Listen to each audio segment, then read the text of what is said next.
Welcome to Judy's kitchen. Judy's கிச்சனில் இன்னைக்கு நம்ம வெஜிடபிள் எக் ஃப்ரைடு நூடுல்ஸ் எப்படி பண்ணுறது பார்க்கலாமா? இது வரைக்கும் எங்கள் சேனலை சப்ஸ்கிரைப் பண்ணாதவங்க சப்ஸ்கிரைப் பண்ணுங்க, அப்படி பக்கத்தில் இருக்க பெல் பட்டனையும் கிளிக் பண்ணுங்க.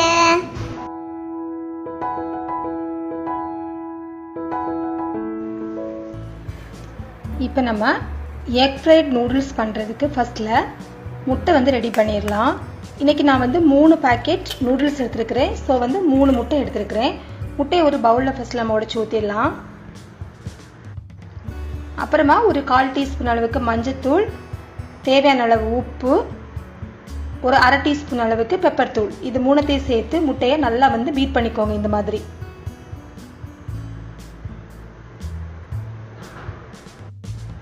இப்போ நம்ம ஒரு பேன் சூடு பண்ணிக்கலாம்.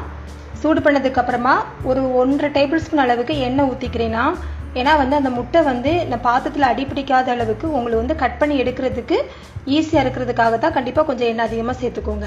ஸோ 1.5 டேபிள் ஸ்பூன் எண்ணெய் ஊற்றி எல்லா பக்கம் இந்த மாதிரி ஸ்ப்ரெட் பண்ணதுக்கு அப்புறமா நம்ம ரெடி பண்ணி வச்சுக்கிற முட்டை கலவையை இதில் ஊற்றிடலாம்.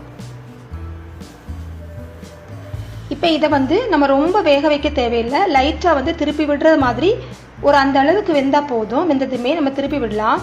திருப்பி விட்டுட்டு இந்த மாதிரி நீட்டமாக நீங்கள் கட் பண்ணி எடுத்துக்கோங்க.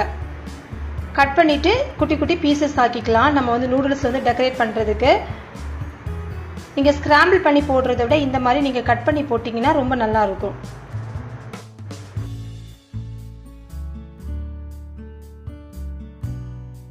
இப்போ முட்டை இந்த மாதிரி நம்ம ரெடி பண்ணதுக்கு அப்புறமா அடுத்ததான் நூடுல்ஸ் வேக வச்சுக்கலாம். நூடுல்ஸ் வேக வைக்கிறதுக்கு இப்போ ஒரு பாத்திரத்தில் தண்ணி ஊற்றி நம்ம மூடி வச்சிடலாம். தண்ணி கொதிக்க ஆரம்பிச்சதுக்கு அப்புறமா நம்ம எடுத்து வச்சிருக்கிற நூடுல்ஸ் பேக்கெட்டில் இருக்கிற அந்த நூடுல்ஸ் எடுத்து போட்டுடலாம். இப்போ நூடுல்ஸ் பார்த்தீங்கன்னா நொறுக்கவே இல்லை, அப்படியே எடுத்து போட்டிருக்கிறேன். நீங்கள் இப்படி போட்டால் தான் ரொம்ப நல்லா இருக்கும். அந்த ஃபோர்க்கில் நீங்கள் குத்தி எடுத்து சாப்பிட்றதுக்கு இதுதான் ரொம்ப டேஸ்ட்டாக இருக்கும்.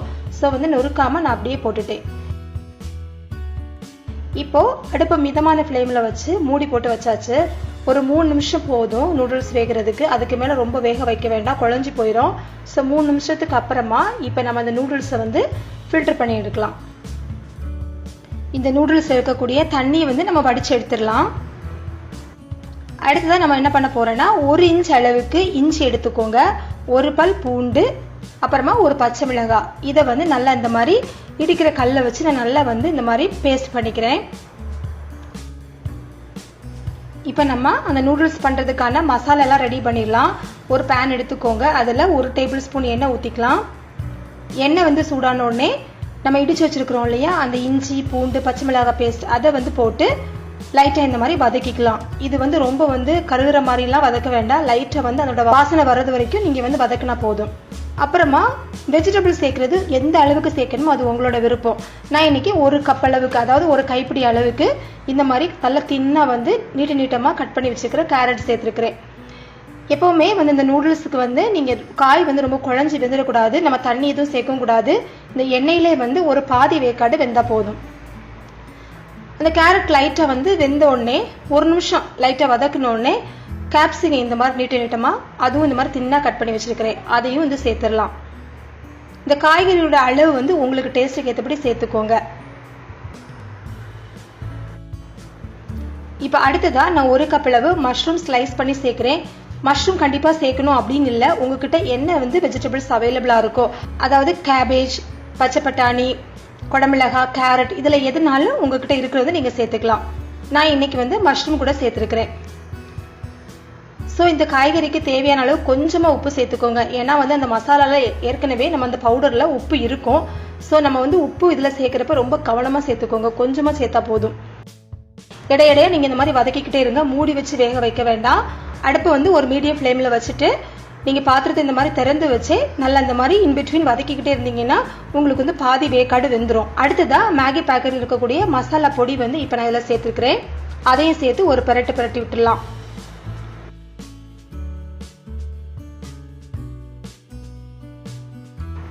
இப்போ 1 டேபிள் ஸ்பூன் சோயா சாஸ் அதையும் சேர்த்து மிக்ஸ் பண்ணிடலாம். இவ்வளோதான். இப்போ வந்து மசாலா ரெடி ஆயிடுச்சு. இப்போ நம்ம அடுப்பு அணைச்சிடலாம். அடுப்பு அணைச்சதுக்கு அப்புறமா நம்ம ஏற்கனவே வடிகட்டி வச்சிருக்கக்கூடிய அந்த நூடுல்ஸை வந்து இப்போ இதில் நம்ம சேர்த்துற வேண்டியதுதான். ரொம்ப பண்ணுறதுக்கு ரொம்ப ஈஸி தான். அதே நேரம் டேஸ்ட் வந்து ரொம்ப நல்லா இருக்கும். பிளெயினாக நூடுல்ஸ் சாப்பிட்றத விட இந்த மாதிரி காய்கறிகளோட சேர்த்து சாப்பிட்றப்போ பிள்ளைங்களும் வந்து விரும்பி சாப்பிடுவாங்க. ரொம்ப டேஸ்ட்டாகவும் இருக்கும். கண்டிப்பாக அந்த ரெசிபி நீங்கள் ட்ரை பண்ணி பாருங்கள். இந்த நூடுல்ஸ் வெஜிடபிள்ஸ் எல்லாமே நல்லா இந்த மாதிரி மிக்ஸ் பண்ணி விட்டுடலாம்.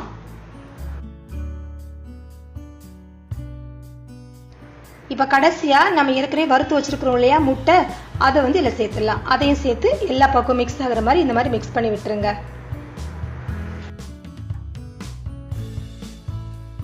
இப்போ நம்மளுடைய சூப்பரான வெஜிடபிள் எக் ஃப்ரைட் நூடுல்ஸ் வந்து ரெடி ஆயிடுச்சு. இந்த ரெசிபி நீங்களும் ட்ரை பண்ணி பாருங்க. இந்த வீடியோ உங்களுக்கு பிடிச்சிருந்துச்சுன்னா லைக் பண்ணுங்க, ஷேர் பண்ணுங்க. இந்த வீடியோ பற்றின கமெண்ட்ஸ் எனக்கு போஸ்ட் பண்ணுங்க. தேங்க்யூ.